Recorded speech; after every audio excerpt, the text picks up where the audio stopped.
Emili Cortavitarte, ¿qué hay? Buenos días. Hola, buen día. Pues nada, aquí estamos. Aquí estamos. Sí, Los que vean el vídeo verán un rabito y una carita que es de Sol, mi gatita déjalas, Sol. déjala estar, Bueno, que es lo más interesante de la película. la gataza, no gatita, gatoza. Si quiere decir algo, que lo diga, ¿eh? Sí, y tanto. Simplemente tiene que levantar un poco el rabo y le Y damos paso. muy bien. Vale, vamos al grano. Ujú. Elecciones en Galicia. Y tú quieres hablar también de su proyección en España. Ah, ¿Vamos a ello? A ver. venga, vamos allá. Cuenta porque no Eh, voy a dar los resultados ni los escaños. A lo mejor lo haces tú, pero la gente se lo sabe. Tú mismo. sí, no, lo de los escaños, yo creo que la gente se lo sabe. En todo caso, o se lo han dicho varias veces o se lo han intentado repetir varias veces. En todo caso, sí, yo me he apuntado a algunas cuestiones relacionadas con los resultados electorales que me parecen interesantes, ¿no? Mm, Una cuestión sería que, bueno, que esta vez votaron 170 y pico mil personas más que en las elecciones de 2020 mm, y evidentemente no todas votaron a la izquierda de las demás, es decir, que el tema que el de si aumenta la participación, pues aumentan las posibilidades de la izquierda. Luego también diré otros elementos que yo creo que han contribuido a que no fuera así. Luego que el PP ha ganado en 313 municipios, que esos son muchísimos municipios, ¿eh? Y en cambio que la suma de las izquierdas, que no significa ganar ni obtener representación, como veremos, fue mayoritaria en 5 de las 7 grandes ciudades de Galicia y especialmente en Vic. Sí, perdona, Didi. No, que ese dato es muy importante, porque Mm, resulta que en Galicia, en los ayuntamientos más importantes, las ciudades más grandes, gobierna la izquierda. ujú, ujú. Gobierna la izquierda porque, como tú también has dicho, ha ganado en los ayuntamientos más importantes, pero si fueran elecciones municipales no le daría para gobernar, Ajá. porque la izquierda hace coaliciones. Sí, sí, sí, sí. Es decir, el PP solo puede ganar en Galicia, sean locales o autonómicas, si saca mayoría absoluta. Si no, no Exacto. tiene con quién pactar, ni Ujú. arreglar, ni llegar al poder. Sí, sí, sí. Eso es Es decir importante. que, sí, no, no. Y para abundar en el tema, pues que la izquierda en genérico ha perdido 100.000 votos en Galicia, con respecto, en este caso estoy hablando, al 23J, ¿eh? Es decir, donde allí sí que se dio también una alta participación y donde, digamos, el bloque de izquierdas, por decirlo de alguna manera, ganó, ¿eh? Por tanto, bueno, eso nos da, digamos, fotografías diversas de Galicia, que en ese aspecto, a pesar de que evidentemente hay un dominio del PP desde hace muchísimos años, Mm, pues pasa un poco como pasa en el resto del Estado, en el sentido de que no se producen los mismos resultados cuando las elecciones son municipales, cuando las elecciones son en el ámbito territorial o cuando las elecciones son elecciones generales, ¿no? Pero bueno, son datos que yo creo que están ahí, bueno, que son interesantes. Segunda listado de datos que me interesa es el sistema electoral gallego. Digamos, es un sistema que favorece, en este caso al PP, porque es el partido que obtiene más votos, pero que en general tiene una tendencia, en general como la mayoría de las circunscripciones electorales en España, tanto las generales como las territoriales, a favorecer digamos, al partido más votado, ¿no? En este aspecto, mm. por poner un ejemplo concreto. El PP ha obtenido el 47,4, no llega a 47,5 del total de los votos y en cambio obtiene 40 de los 75 diputados en el Parlamento y diputadas, ¿no? Es decir, ese 47, y pico le hubiera es evidentemente menos que la mitad y, por tanto, si no se produjera la famosa ley de Ohm, etcétera, etcétera, pues ahí hubiéramos tenido otro resultado. Y después otro tema en el que el sistema electoral en Galicia es dos temas muy circunstanciales que le hacen ser un sistema más duro y más tendente a las principales opciones políticas es, por un lado, el límite del 5% para obtener representación por cada circunscripción, ¿no? Que en general en el resto del Estado español, por ejemplo en Cataluña es el 3%, ¿no? En las otras, digamos, grandes territorios del Estado suele tener un nivel más bajo, de ese 5%. Y el otro es la sobrerepresentación de las dos provincias con menor número de habitantes, que son Lugo y Ourense, con respecto es decir, que no hay una representación directa, ¿no? Eso no es exclusivo de Galicia, ¿eh? Por ejemplo, en Cataluña también pasa con la circunscripción de Lleida, con respecto a las otras tres circunscripciones, especialmente con respecto a la de Barcelona. Pero bueno, son cuestiones que también tienen su sentido al ver cómo se ha repartido el voto, porque el voto por bloques ha sido prácticamente el mismo, no el del 23J, más favorable a la izquierda, en este caso más favorable a la derecha, pero prácticamente igual a igual, y eso no es lo que se traduce luego en el momento de constituir el Parlamento gallego, ¿no? Vamos con el tema que poníamos como de subtítulo, de como quieras, ¿no? Que es rápidamente, Feijóo especialmente y el PP en general se han dedicado a trasladar eso como una repercusión, como algo que podría tener esa misma repercusión a nivel estatal, ¿no?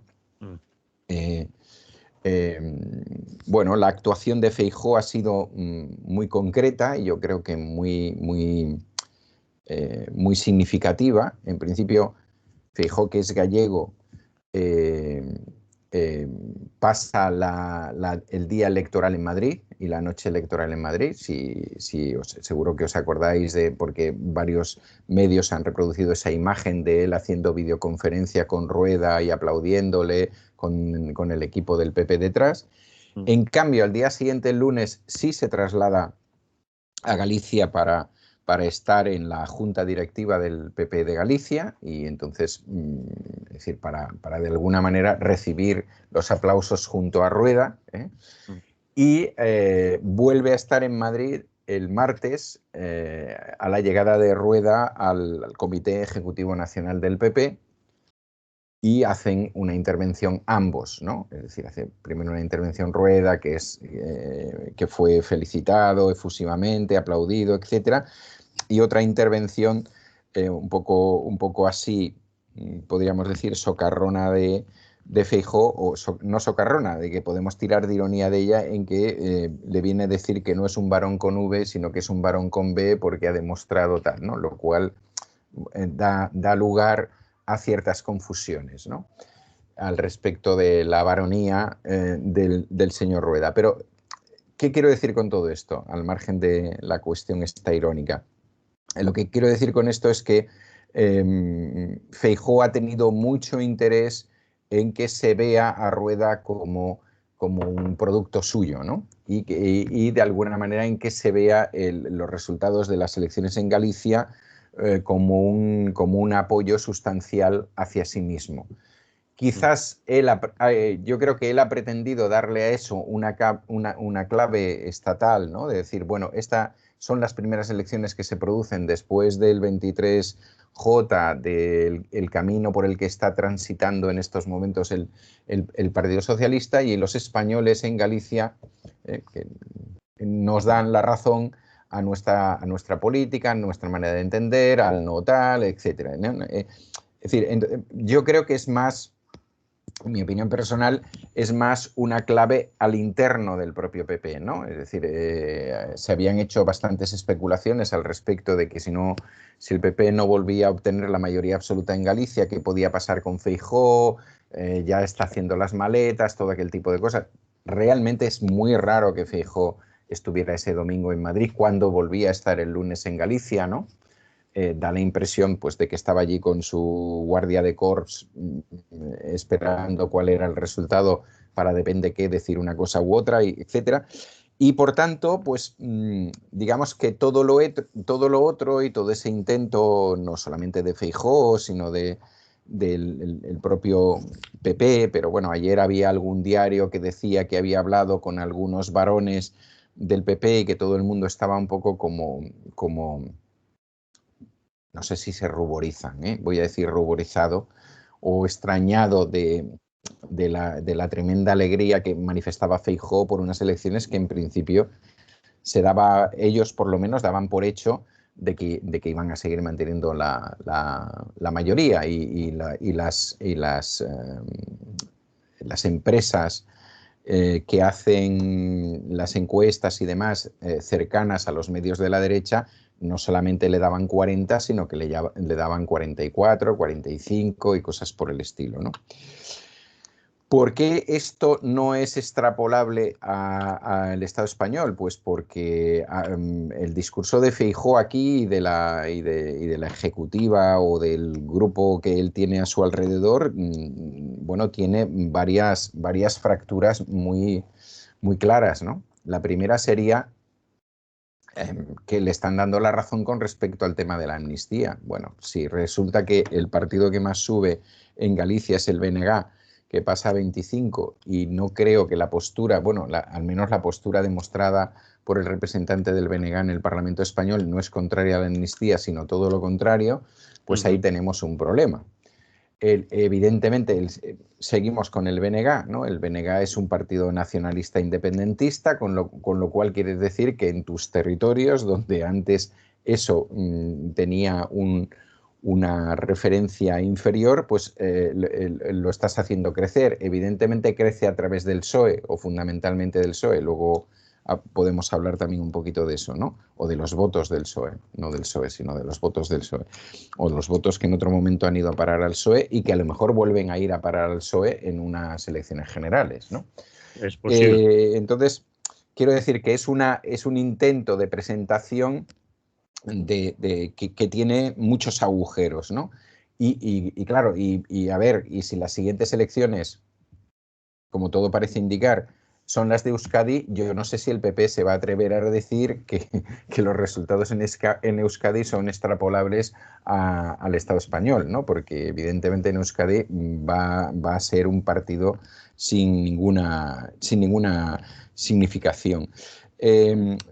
Bueno, con todo lo cual, yo creo que no solamente Feijóo, sino que creo que un comentario que yo creo que es fundamental en este caso y que suele pasar en otras elecciones, en general en todas las elecciones que no son elecciones generales, es que sufrimos una absoluta, digamos, imposición de los criterios estatales de Madrid, ¿no? Y digo de Madrid porque la mayoría de los medios están en Madrid cada vez que se produce cualquier. Y parece que todo este tipo de gente, entre los cuales hay directores y directoras de medios de comunicación, tertulianos y tertulianas diversas, etcétera, son incapaces de salir de su mundillo. Y son ellas y ellos parece claro que son incapaces, pero es que además a estas televisiones y a estas radios no se les ocurre cambiar a los tertulianos, por lo menos durante esas 2 semanas que dura la campaña en Galicia, ¿no? Que a lo mejor serviría para que el conjunto de ciudadanos y ciudadanas que viven la política institucional a través de esto tuvieran otras variables, ¿no? Porque si alguna de vosotras o alguno de vosotros se ha dedicado estos días a leer a otra gente que estaba ahí, generalmente en medios alternativos, pero que ahí estaba, personas significativas de la cultura de Galicia o de la política, etcétera, pues te das cuenta que ellos y ellas están valorando lo que ha pasado en Galicia absolutamente de otra manera, ¿no? Y que hacía ya semanas que te estaban diciendo que la amnistía no iba a tener ninguna repercusión o prácticamente ninguna en el electorado de Galicia, es decir, va a tener repercusión en los votantes del PP, que ya está claro que están en contra de la amnistía, pero no otras cosas. Entonces, pues yo creo que esa es una primera enseñanza. Bueno, primero, creo que no hay transferencia de resultados a nivel estatal. En segundo lugar, creo que cada territorio del Estado español es singular y eso es magnífico.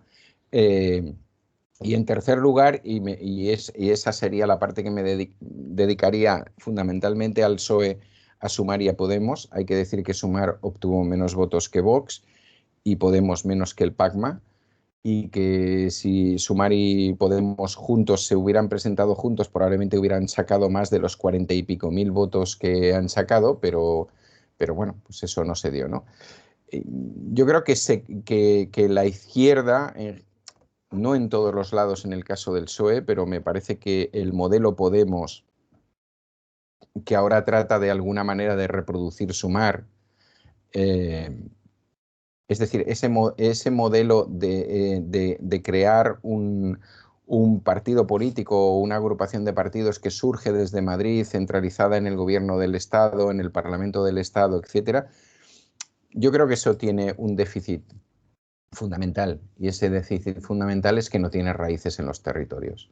Entonces, mientras que no se hagan raíces en los territorios, es decir, mientras que no se creen estructuras,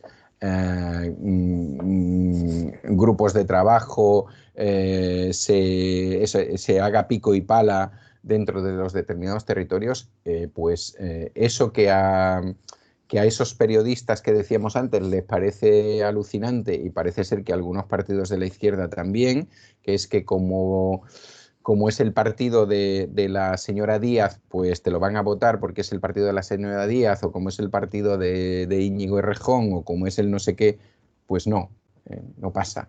Es decir, la gente vota en su ayuntamiento a las cosas que conoce, y vota en su territorio a las cosas que conocen y que llevan tiempo practicando política y que están haciendo determinadas cosas, ¿no? Y entonces yo creo que esa para mí es la gran enseñanza que debe tomar la izquierda. En el caso del PSOE, pues porque has puesto un paracaidista, ¿no? Es decir, Besteiro me imagino que es gallego, que lleva tiempo allí y demás, pero bueno, la acabas de situar, primero le has hecho delegado del gobierno y luego la acabas de situar al frente de un partido que evidentemente seguro que tiene otras personas, hombres y mujeres mucho más conocidos, que han trabajado el municipalismo, etcétera, etcétera, ¿no? No quiero poner nombres porque no los conozco a todas y todos y demás, ¿no? Perdón. Así, en las 5 últimas elecciones que ha habido en Galicia, ha habido 5 líderes diferentes. Claro. 5 personas, 5 caras que representaban al PSOE diferentes. Una vez cada elección, uno diferente. La gente no se sitúa. Yo estoy de acuerdo en que el PSOE puede volver a recuperar votos en unas elecciones de carácter general. Si la gente votara igual en las generales, por ejemplo, al BNG, el BNG podía tener un grupo propio político en el Congreso e igualarse a Bildu o Esquerra o Junts, un grupo de esto, y eso cambiaría mucho la política también nacional de Galicia, porque no es lo mismo uno que 4, 5 o 7. Entonces, ya veremos cómo queda, porque claro, es especular. El subidón, más que subida quizás, del BNG, no sé cuánto tiene de coyuntural, de la situación que se esperaba, y el bajón del PSOE tendrá su correspondencia con esa esperanza. Es decir, el PSOE ha ido casi, en algunos casos, es un poco exagerado, pero de muleta del BNG, porque era el líder, la lideresa que iba a ganar y ellos iban a apoyar. y les ha salido mal. No Sí, lo sí. sé. Es muy difícil, porque en Galicia se vota diferente en cada elección. Yo creo que en todos los sitios, Sí. pero allí mucho más. Además, el Partido Popular, desde lo que yo conozco, y son Ujú. unos cuantos años, en Galicia, ellos además cuando hablan allí, hablan el PP de GA, Sí, sí, sí, sí, sí. se ponen a continuación el PP de GA. Durante muchas elecciones han ocultado sus siglas. Es la Sí, sí. primera vez en que aparece el PP destacado en los carteles. Antes aparecían otras cosas, Galicia, la foto del candidato, etcétera, etcétera. Y el PP, cuando se lo fundó el propio Fraga, le dio tintes de lo que allí llamamos galleguismo. Claro, sí, sí, sí. Viene desde Eso el está claro. Castelao hasta el Risco, que era el extremo más de derechas del galleguismo, pero en las sedes del PP, en los diputados del PP, en las parroquias donde está el PP, incluso el cacique del PP, que puede Sí, ser sí. lo mismo, habla en Pala gallego. galego, sí, sí. Es decir, eso lo tienen claro. Hay un galleguismo transversal, incluso Sí, en la sí. derecha. Por eso el PP ocupa yo creo que el sector que puede ocupar, a lo mejor Junts es un poco más Sí, distante, sí, sí, no lo sí, quiere pero. comparar Junts o PNV porque son Ujú, diferentes, no es lo mismo, pero ese espacio de galleguismo de derechas, ujú. si no queremos llegar a nacionalismo, pero sí regionalismo seguro, está ocupado por un PP y eso es Sí, sí, sí. diferente. Es decir, un PP de la señora Ayuso con su discurso en Galicia no se No, comería nada, claro. no Sí, se sí, comería sí, nada. no, no, está claro, está claro. Ahí tiene esa voz presentándose. Ahora no se puede decir que es que los de Vox están dentro del PP, ¿no? Los de Vox se han presentado en todos los sitios y les ha votado, que les ha votado. Es Sí, decir, sí, han sacado 30.000 votos que evidentemente allí no sirven nada. para entrar. Es decir, que no, no, yo estoy también completamente de acuerdo con eso, ¿no? Por eso no veo, acabas Claro, de situar otro elemento en el que no se ve la extrapolación, ¿no? Yo creo imposible. que lo que hay el PSOE, pero bueno, lo tienen que hacer ellos, tiene que aprender es eso, es decir, es que y han cometido y siguen cometiendo ese error en muchos sitios o en la presentación de la alternativa a la alcaldía en Madrid. Es decir, ese tipo de paracaidismo no tiene ningún funcionamiento y el PSOE actual, que tiene una cierta tendencia, vamos a decirlo así, federalista, pues todavía se entiende menos, ¿no? Que haga ese tipo de. Porque, por ejemplo, pues lo que ha pasado en Cataluña no ha sido. Vale que esta persona ha estado unos años de ministro de Sanidad, pero esa persona era una persona conocida políticamente en Cataluña, había sido alcalde de una población, había sido secretario de organización del PSC, había estado en el Parlamento catalán, es decir, entonces lo que no tiene ningún sentido, ¿no? es que el PSOE fabrique cuneros, ¿no? Lo que en el siglo XIX se llamaban los cuneros, los que venían de donde fuera y se les colocaba de número uno de la lista en los diferentes territorios del Estado. Y irónicamente se les llamaba cuneros porque evidentemente no eran de cuna de allí, ¿no? Entonces, bueno, pues yo creo que la izquierda se tiene que plantear esas cosas, la izquierda institucional. Eso en el caso del PSOE y en el caso de Sumar y Pues, Podemos se tienen que plantear pues muchísimas más cosas, ¿no? Que ya nos muchísimas, dará muchísimas más. muchísimas más. Sí, Muchísimas sí. más, y sin el más también muchísimas cosas se tienen que plantear, porque la señora Yolanda Díaz en Galicia ha dejado un rastro Ya, que ya. se la tiene muy, muy guardada, desde las mareas. Ujú. Cuando le Claro. dijeron a los señores de Anova, que en este caso era, no me sale el nombre ahora la primera, Nogueira, es alcalde de Santiago, Ujú. es alcalde de otra ciudad anteriormente en la que había sido, él es médico de familia, que tenía una trayectoria en Anova, que estaba con Beiras, cuando le dijeron, encabeza la lista de Sumar, tú eres, les dijo que Tururu, Ya. porque Yolanda Díaz ha dejado un rastro de mucha gente quemada y que le tiene cosas Sí. guardadas en Galicia. En Galicia, por lo menos. En el resto de sitios no lo sé, pero cuando escucho a mis colegas y voy por allí, los escucho, ¡buah! Cosas muy bonitas no dicen. En fin, sigue tú, porque si no te robo el... No, no, yo creo que este tema, si quieres, lo podemos dar por cerrado porque tenemos otros dos más y- Sí, se nos amontona la faena. Pues le ponemos música a De esto. acuerdo, muy bien.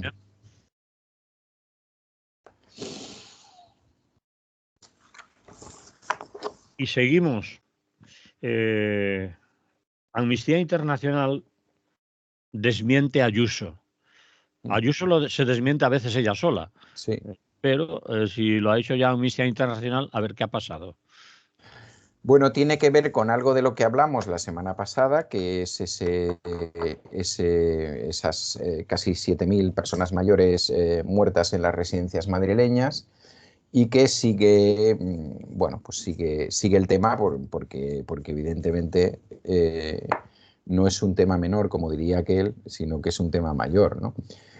Entonces, bueno, sabéis que la respuesta de Ayuso, el tema ha vuelto a salir, lo hablamos la semana pasada, a partir de que se conocen actas policiales de las visitas que la policía hizo a bastantes residencias, a centenares de residencias en Madrid, que en algún momento esos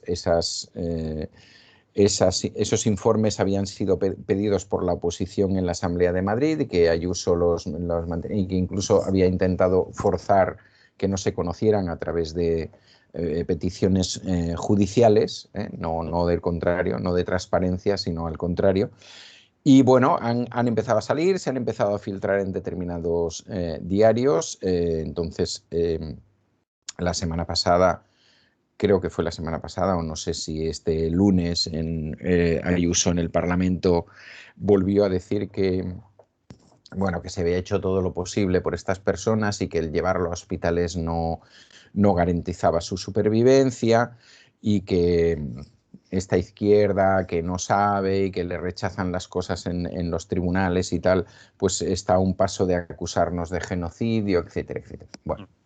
Bien, esta semana, a principios de semana, ha habido una comparecencia en la Comisión de Familias y Asuntos Sociales de la Asamblea de Madrid de una mujer que se llama Carmen Miquel, que es investigadora de Amnistía Internacional y que es coautora del libro que también nombramos en el anterior programa, Abandonados a su suerte, en el que también participa el consejero de Derechos Sociales de la Comunidad de Madrid, que dimitió precisamente al conocer o al saber de estos temas, sobre todo al conocer el llamado protocolo de la vergüenza, ¿no? Que es el protocolo ese que elaboró el Gobierno de Madrid, por el cual la mayoría de las personas que estaban en residencias de mayores no fueron llevadas a los hospitales.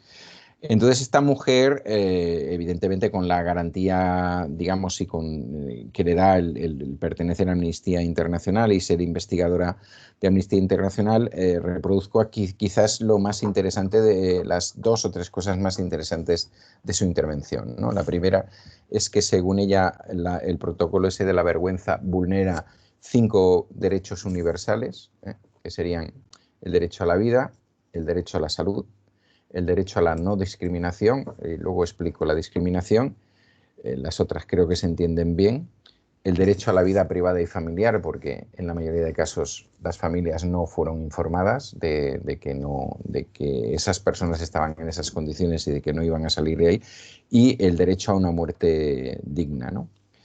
Esta mujer planteó también que otro de los déficits que había en ese momento fue el que Madrid tiene un sistema público de sanidad muy estresado, y lo tenía en ese momento tras más de 10 o 15 años de recortes por parte de los presidentes, presidentas, etcétera, de la Comunidad de Madrid. Y que Bueno, y que otro de los elementos que hacen absolutamente inhumano y judicializable, etcétera, el protocolo es que las decisiones sobre los mayores se hacían de manera automática, es decir, no existía un cribado médico porque no se planteaba ni tan solo esta posibilidad, y por otro lado que las digamos, residencias no se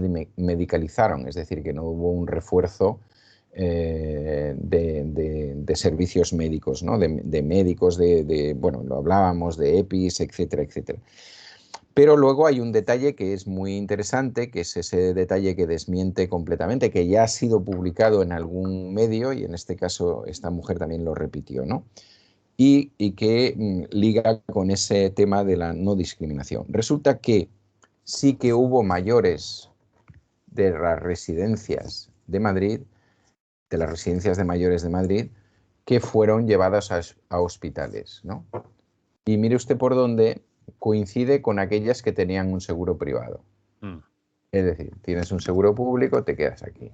Tienes un seguro privado, eres una persona respetable, porque para eso tienes un seguro privado y has entrado en el sistema capitalista como debe ser, y por tanto a ti sí te sacamos de aquí.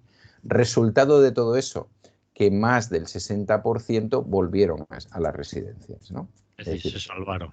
Y se salvaron. Es decir, que quien hizo ese paso...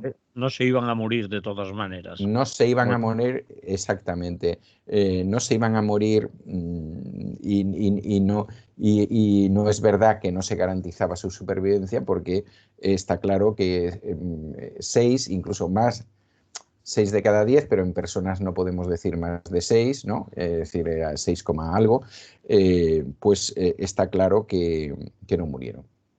Entonces, sobre este tema, ¿qué más decir? Bueno, pues que es un tema que ya creo que lo dijimos la anterior vez. Este parece que es un tema pues que no interesa a fiscalías, ni jueces estrellas, ni ninguna cosa por el estilo, porque, bueno, son 7.300 muertos, 7.291 personas mayores muertas, que parece que no hay ningún interés en investigar, y que evidentemente hay cantidad de medios que están dando información, y que por tanto sabemos la cantidad de veces que jueces o fiscales han actuado a partir de una información en un medio que en muchos casos era absolutamente una fake, ¿no? Como se ha visto, por ejemplo, en el tema de la Operación Cataluña, o en otros casos. Parece que ahora pues 7.291 personas no se merecen nada de eso. Y en segundo lugar, pues que esta mujer ha podido comparecer en la comisión esta de familias y tal, a petición creo que de Más Madrid y tal, pero que en su momento la oposición pidió la creación de una comisión de investigación, que está, por supuesto, no se ha producido y no se va a producir mientras que PP y Vox mantengan la mayoría en Madrid, ¿no? Entonces, bueno, el tema está ahí, y parece mentira pues que en una sociedad tan libre como la madrileña, pues esto, no sé, sea... Evidentemente no aparece en Telemadrid, como os podéis imaginar, en la televisión madrileña, no aparece en los programas de las amigas de Ayuso y de los amigos de Ayuso, de las grandes televisiones, y no aparece en las radios subvencionadas, y etcétera, etcétera, ¿no? Y bueno, pues ahí estamos. Yo creo que mientras que nos dé, yo creo que sí, aquí sí que va a estar, ¿no? Porque a mí me parece que es uno de los hechos más luctuosos que ha pasado en nuestro país, entendiendo lógicamente que el COVID nos sorprendió a todos y a todas, sorprendió incluso al mundo de la sanidad, que hizo ahí un trabajazo increíble en muchos momentos sin tener los medios a su alcance que debería haber tenido y tal. Pero claro, 7.300 personas son muchas personas, y además es muy fuerte porque existe un documento que está ahí, que es un protocolo que dice que no te lleves a nadie al hospital, y en cambio estás inaugurando el Zendal que está vacío la mayor parte del tiempo y que sales en la tele, en la inauguración del Zendal, sales en la tele con una chaquetita de aviadora esperando un cargamento que llega en avión desde China o desde donde fuera, etcétera, etcétera, ¿no? Podríamos hablar de su hermano, de los amigos de su hermano y todo lo demás. Y parece que eso es visto, no es un caso de corrupción política, ¿no? Y evidentemente de deshumanización política como... Bueno, pues ahí está. Ahí está. Bueno, lo has dicho todo. No podemos esperar mucho de grandes medios de comunicación, sobre todo los privados, y que se metan ya por medio Amnistía Internacional tiene su interés, ¿no? Sí, sí, claro. Ya no es Claro, solo... da la impresión de que, bueno, pues de que hay una cierta posibilidad, ¿no? Pero bueno, ya sabemos cómo funcionan aquí las cosas. Es decir, que si a nivel político va a ser muy complicado hacer nada en Madrid, tal y como está la correlación de fuerzas actuales. Las familias que han tratado de denunciar se han encontrado muchas veces chocando con una determinada justicia, que sabemos que es la mejor del mundo, como nos dicen continuamente, y bueno, vamos a ir siguiendo, o al menos yo personalmente voy a ir siguiendo esto a ver si en algún momento, no sé, quienes tienen la posibilidad de intervenir en estos casos deciden por fin intervenir. No digo que sea a partir de escuchar el programa, pero vamos ir presionando también en este sentido, ¿no? Muy bien.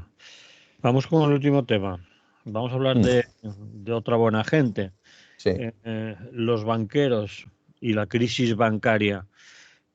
Todos sabemos, hemos oído los millones y millones que han obtenido de beneficios, cómo han subido el porcentaje de beneficios con respecto a anteriores ejercicios. Y quieres relacionar esto, me lo titulas, los banqueros y la crisis bancaria. Sí. Pues cuéntanos. Bueno, lo he sacado porque justamente en febrero de 2012, es decir, hace exactamente ahora 12 años, se produjo el Real Decreto del 4 de febrero. Tenía que haber sacado esto en un programa anterior, pero bueno, a veces uno no tiene los reflejos necesarios. Estarías con algún libro por ahí. Sí. Bueno, pues 12 años de ese rescate bancario que no era rescate, que no nos iba a costar nada y que era un préstamo que nos hacía Europa para un momentito y que luego y que, por supuesto, no iba a repercutir sobre las clases populares, bueno, sobre la gente en general, ¿no? Bueno, ya sabéis que sí que está repercutiendo y luego hacia el final voy a dar cifras. Bien, después de ese Real Decreto o antes de ese Real Decreto, ya ahora aproximadamente 15 años que hubo la primera intervención bancaria con una caja de ahorros de Castilla-La Mancha y a partir de ahí, pues bueno, se montó todo aquel lío en que veíamos como, especialmente cajas al principio, ¿no? Porque era también una cosa que le interesaba al sistema bancario, es decir, acabar con las cajas. Creo que solo quedan 3 ya. 3 que funcionaban de una manera relativamente autónoma. Solo quedan, yo diría que 3, una en Mallorca, otra en Ontinyent y me parece que la caja de ingenieros en Cataluña y no sé si alguna más, que han conseguido, evidentemente porque no habían entrado en el juego bancario, ¿no? Que han seguido manteniéndose. Eran cajas de pequeñas dimensiones, muy ligadas a su gente, a su territorio, etcétera. Bien, ¿qué ha pasado mientras tanto? Es decir, si ahora digo y luego lo especifico más, pues que eso ha supuesto un rescate de 100.000 millones de euros, me parece una cantidad suficientemente importante, que no vamos a tener ni tú ni yo nunca, ni creo que todos los que nos escuchan juntos, ni bueno, pues para que eso hubiera traído una serie de responsabilidades penales, ¿no? Por eso hablo de los banqueros. Cuando hablo de los banqueros no hablo de los trabajadores de la banca, sino de los directivos de la banca, ¿no? Y es muy interesante ver un poco, hacer un relato un poco de lo que ha ido pasando, ¿no? Bueno, ha habido, se ha ido a los tribunales y algunos casos como el de las tarjetas Black de Caja Madrid y tal tuvieron una cierta resonancia y evidentemente pasaron la vergüenza de estar allí durante un tiempo enfocados por las cámaras que luego se veían en imágenes de televisión. Incluso hubo una persona, Miguel Blesa, que se suicidó cuando iba a ser condenado a 6 años. Pero digamos que este no es el resultado general, ¿no? De toda esta gente que muchos de ellos siguen, iba a decir trabajando en la banca, vamos a decir con elementos directivos dentro de la banca, otros muchos están ya jubilados. Bueno, en realidad, ¿qué es lo que tenemos en el panorama judicial? Un centenar de absoluciones, 150 exoneraciones, que quiere decir que te hago la entrevista jurídica y veo que tú no pintabas nada ahí, que no tenías nada que ver. Aproximadamente 250 personas investigadas, de las cuales solo 20 han ido a prisión. 100.000 millones, 20 personas que han ido a prisión. Bueno, y podríamos decir, hombre, pues se han ido a prisión 20 y ahí, no sé, claro, uno dice, piensa, por robar unos cuantos miles de euros, a lo mejor te toca un tiempecito ahí, ¿no? Por robar 100.000 en comandita, pues algo. No, pues mira, por ejemplo, las tarjetas Black de Caja Madrid quedaron todo el mundo con penas inferiores a los 2 años, con lo cual no entraron en prisión. Y Rodrigo Rato con 4 años y medio, salió antes por buen tal, y Miguel Blesa, al cual parecía que se le iba a condenar a 6 años, que se suicidó. El Banco de Valencia, un señor como Domingo Parra, fue condenado a 3 años y 8 meses.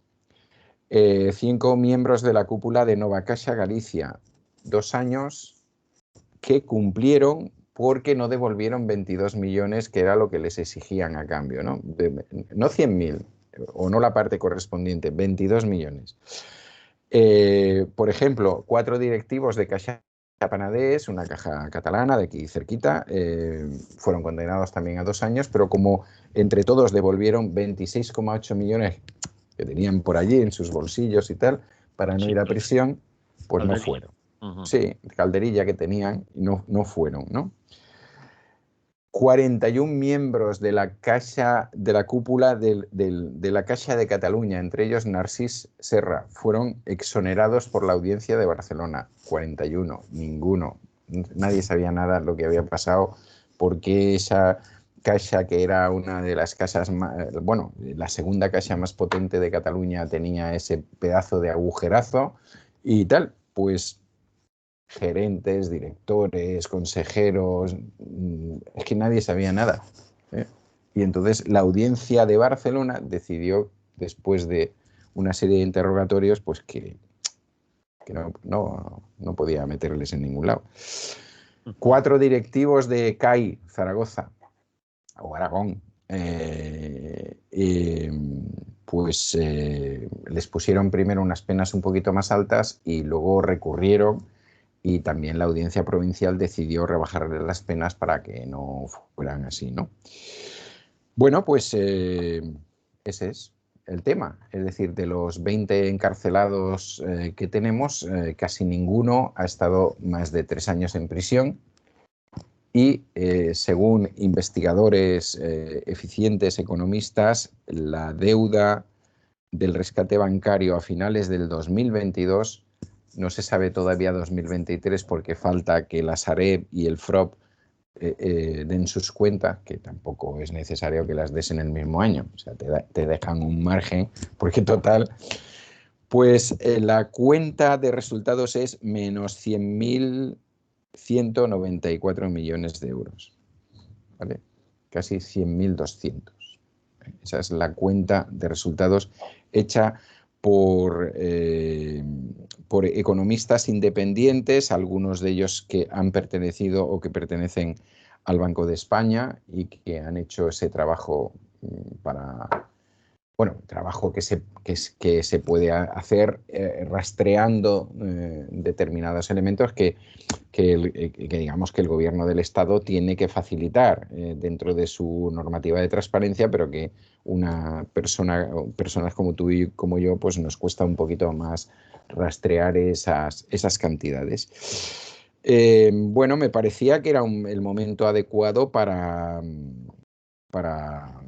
no sé, para hacer un resumen de estos 12 años, ¿no? Y para plantearme, bueno, ¿por qué nos vamos a plantear nada, ¿no? Si a estos señores no les ha tocado nada, ¿qué le va a tocar al ministro de la época que dijo aquello de tal? ¿Qué le va a tocar al presidente del gobierno de la época que dijo esto no es nada, es que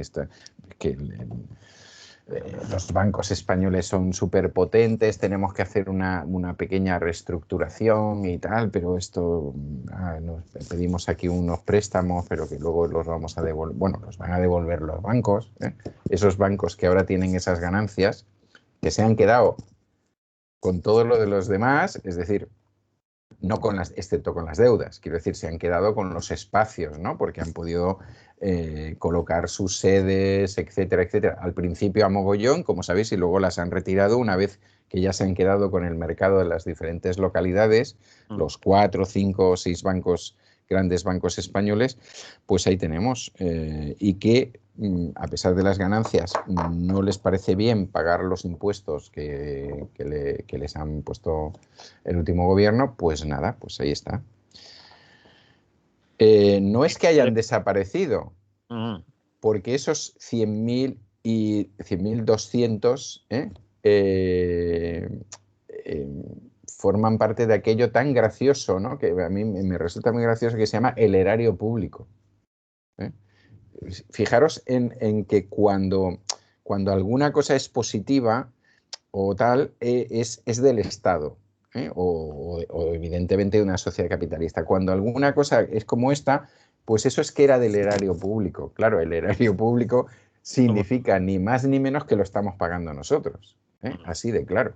Es decir, es la terminología absolutamente adecuada para decir tal. Y por tanto, los grandes bancos nos dicen, hombre, es que yo no quiero colaborar con el erario público con unos impuestos, pero ¿por qué? Si yo estoy generando riqueza. No, tú has generado un déficit de más de 100.000 millones de euros en los últimos 12 años. Y entonces, algunos tenemos aún o tienen la esperanza de que se van a recuperar alrededor de 60.000 millones o no sé cuántos aún quedan por... Sí, esa es la parte, digamos, que os decía del FROB, el fondo de recuperación y tal, y ordenación bancaria, y de la Sareb, que en principio todavía no han dado las cuentas desde 2023, que ya veremos cuando las den, pero la Sareb, bueno, ya sabemos un poquito a qué se dedican y qué pueden obtener. Las Sareb son los que se han quedado con los pisos y con las edificaciones. Sí, el llamado banco malo, que se ha quedado con todo aquello que era ruinoso y demás, pero que sabemos que en buena medida, en vez de contribuir al erario público y, por ejemplo, pasar los bloques de pisos tal a los ayuntamientos de la localidad para que se pueda hacer vivienda pública y tal, lo que están haciendo es vendérselo a los fondos de inversión y evidentemente los fondos de inversión saben que el Estado español intenta recuperar lo que pueda de eso y por tanto pues se está llevando cositas a un precio más que razonable, que se dice, no al precio del mercado, sino al precio del submercado, ¿no?